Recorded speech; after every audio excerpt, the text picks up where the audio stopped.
This is the 11th installment of Tape Talk. I'm Steel Chambers, and this week we're going to head over to the Hawkeye State, witness a battle of the birds as the Oregon Ducks survive a big-time scare against the Iowa Hawkeyes. So if you have bird blindness, I'm sorry about this, but let's get to the tape. Iowa made this a four-quarter dogfight, and it's in big part to this Hawkeye defense. Here, they're going to be playing cover 3, but they disguise it as man.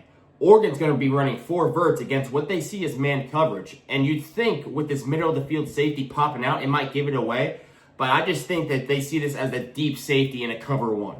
So with this thought in mind, Dante Moore, he sees his number 2 receiver get past what's actually underneath defender, and then he tries to rip it on the hash. But again, it's a man, so this deep third safety does an outstanding job reading Moore's eyes, overlaps the seam ball, and then gets the pick. It was tough sledding scoring in this game, but Oregon still found ways to put points on the board. Here, nothing crazy. Oregon's going to be running an outside zone with a running back as a lead blocker. Plays blocked really well, but what makes this play break is the Iowa cornerback losing contain on the second level and jumping inside. The guard's able to capture him, the running back gets around the edge of the defense, makes a man miss, and then rumbles into the end zone for the Oregon touchdown. Now it's crunch time. It's the fourth quarter, 2 minutes left in the game. Iowa needs to score a touchdown if they want to take the lead and secure this big upset win at home.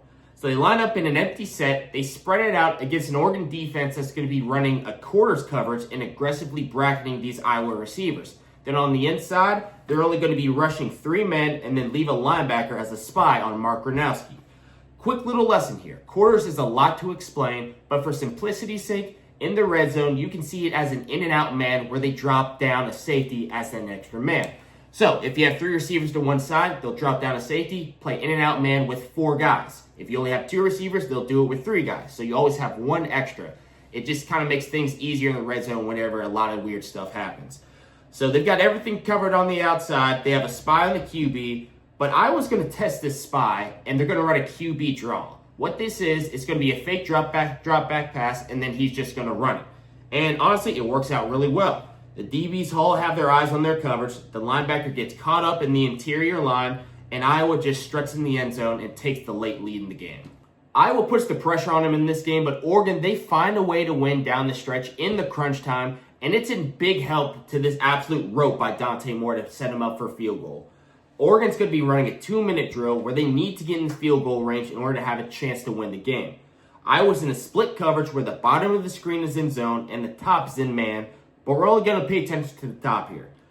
Dante Moore, he knows he's got man to this side and that there's no deep safety help, so he hits his wideout on a fade ball, places it right in the breadbasket where only he can catch it, and this play gets him in field goal range, and then a few plays later, the Ducks kick the game-winning field goal, seal the deal, and escape absolute disaster in Iowa City. Iowa, Penn State, Auburn, this is just one of the many games this week where there's a real chance at an upset that would just shake up college football completely. And Iowa had them on the ropes in this game.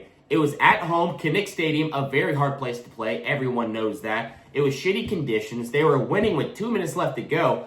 But Oregon, like a lot of these top-tier programs, they find ways to win, and that's exactly what they did. They go out there, they get the game-winning field goal, and they see themselves as a strong playoff contender. So it was a fantastic game. Great slate of games all around. Great week of football. Thanks for watching.